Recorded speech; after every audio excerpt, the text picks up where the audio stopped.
The Lover by Marguerite Duras. Page 28. My younger brother died in 3 days of bronchial pneumonia. His heart gave out. It was then that I left my mother. It was during the Japanese occupation. Everything came to an end that day. I never asked her any more questions about our childhood, about herself. She died for me of my younger brother's death. So did my elder brother. I never got over the horror they inspired in me then. They don't mean anything to me anymore. I don't know any more about them since that day. I don't even know how she managed to pay off her debts to the Chattis, the Indian moneylenders. One day, they stopped coming. I can see them now. They're sitting in the little parlor in Sadek, wearing white dhotis. They sit there without saying a word for months, years. My mother can be heard weeping and insulting them. She's in her room and won't come out. She calls out to them to leave her alone. They're deaf, calm, smiling. They stay where they are.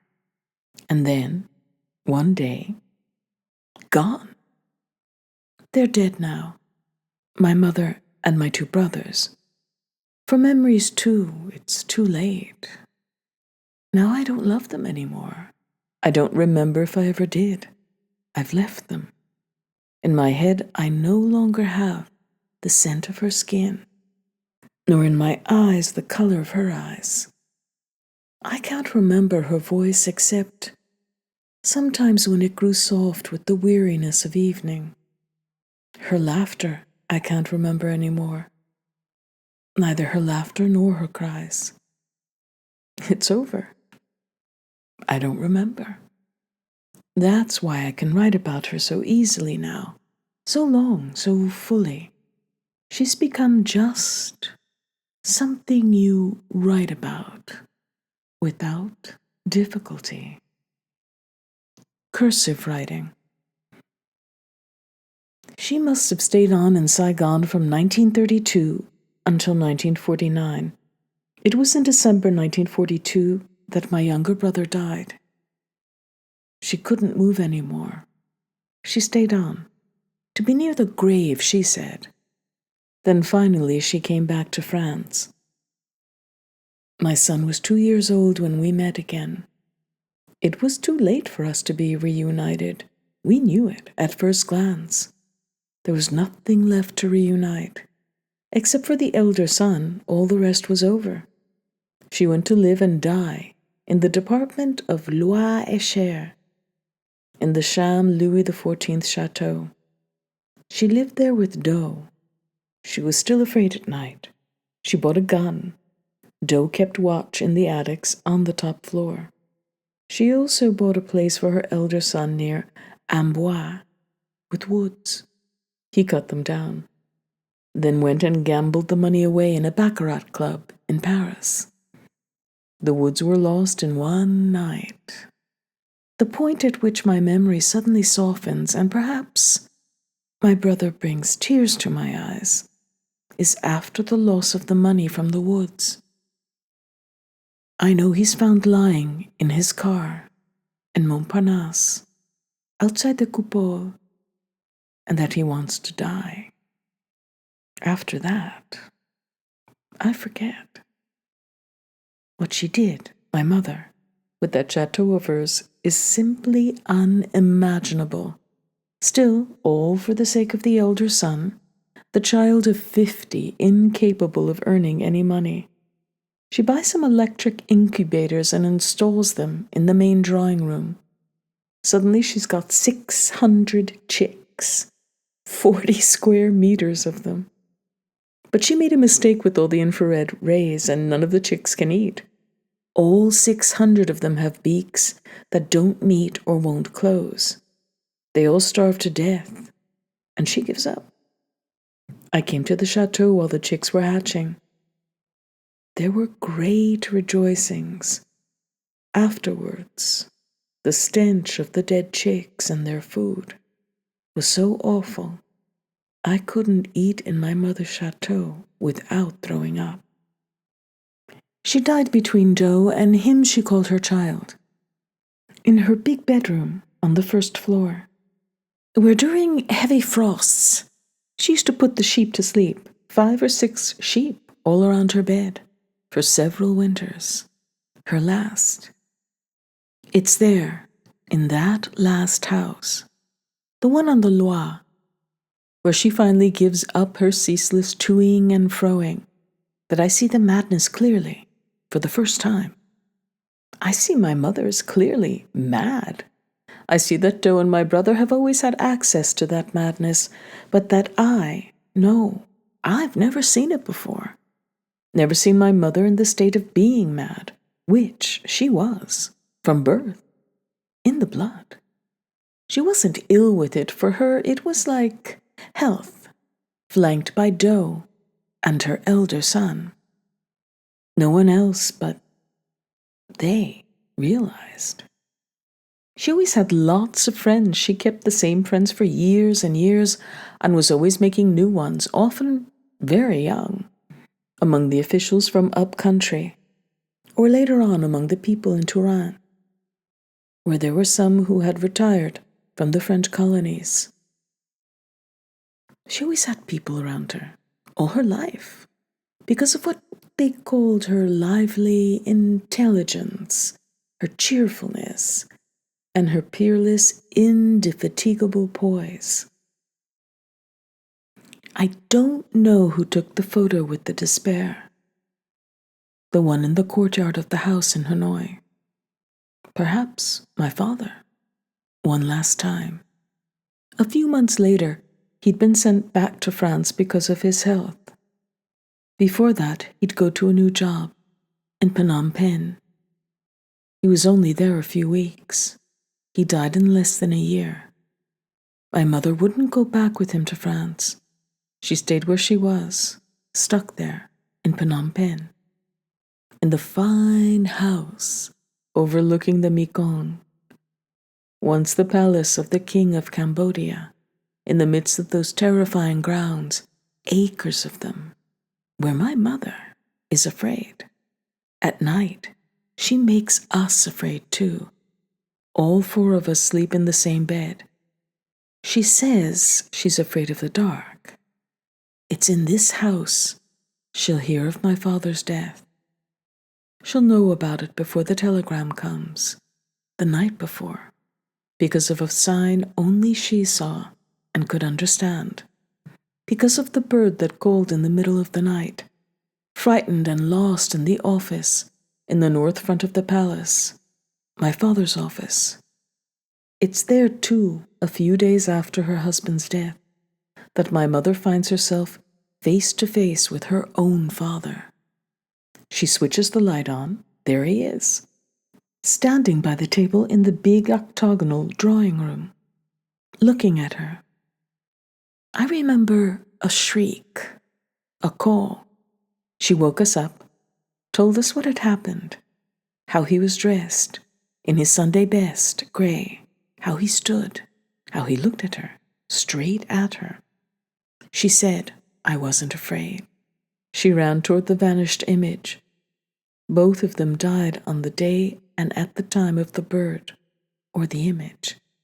Hence, no doubt, our admiration for our mother's knowledge about everything, including all that had to do with death. The elegant man has come out of the limousine and is smoking an English cigarette.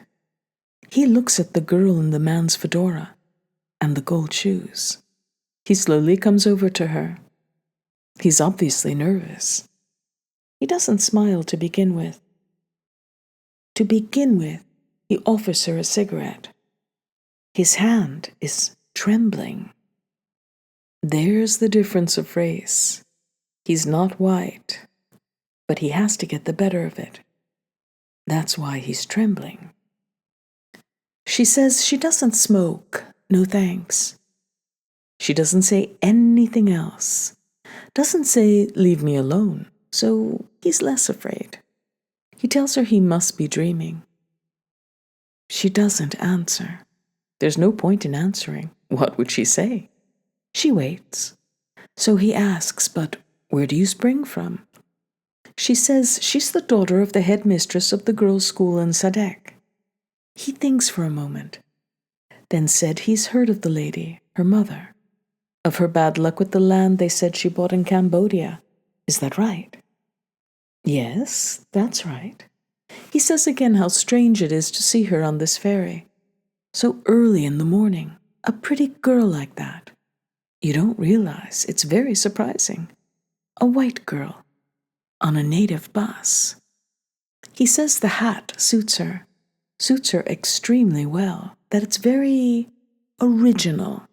A man's hat, and why not? She's so pretty she can do anything she likes. She looks at him, asks him who he is. He says he's just back from Paris, where he was a student, that he lived in Sadek too, on this same river. The big house with the big terraces, with blue-tiled balustrades.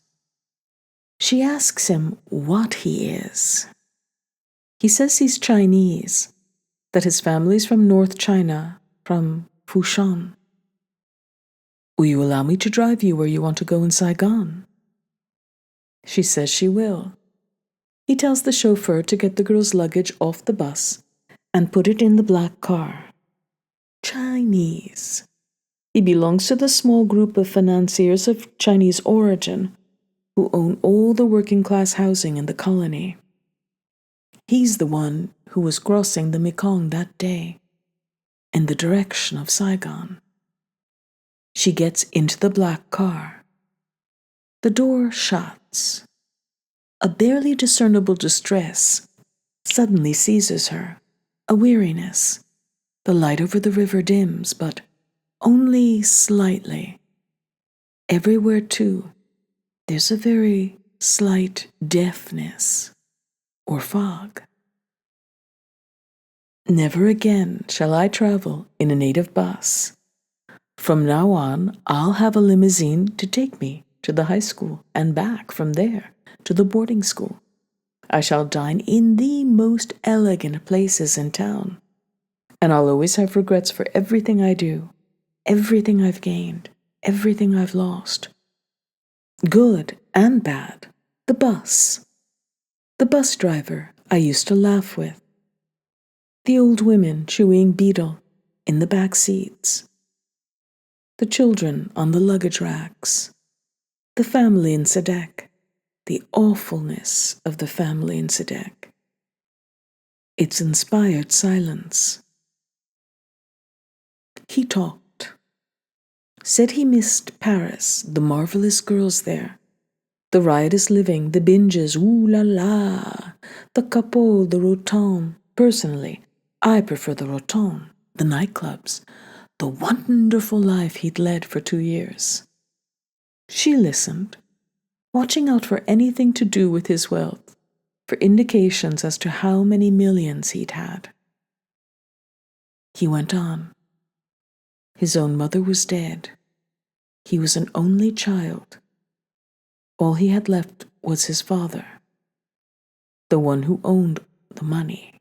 But you know how it is. For the last 10 years he's been sitting staring at the river, glued to his opium pipe. He manages his money from his little iron cot. She says she sees.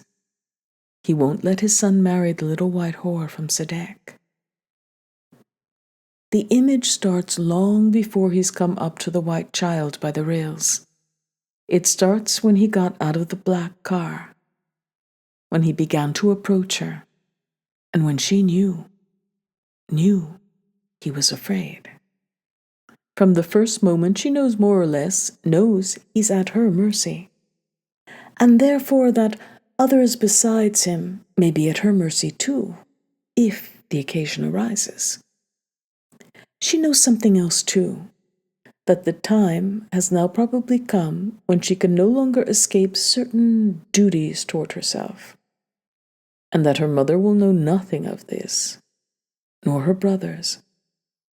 She knows this now, too. As soon as she got into the black car, she knew.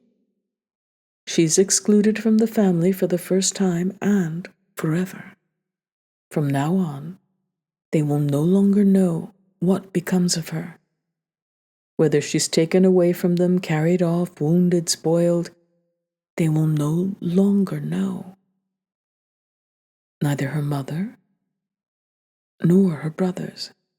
That is their fate, henceforth. It's already enough to make you weep, here in the black limousine. Now the child will have to reckon only with this man, the first, the one who introduced himself on the ferry.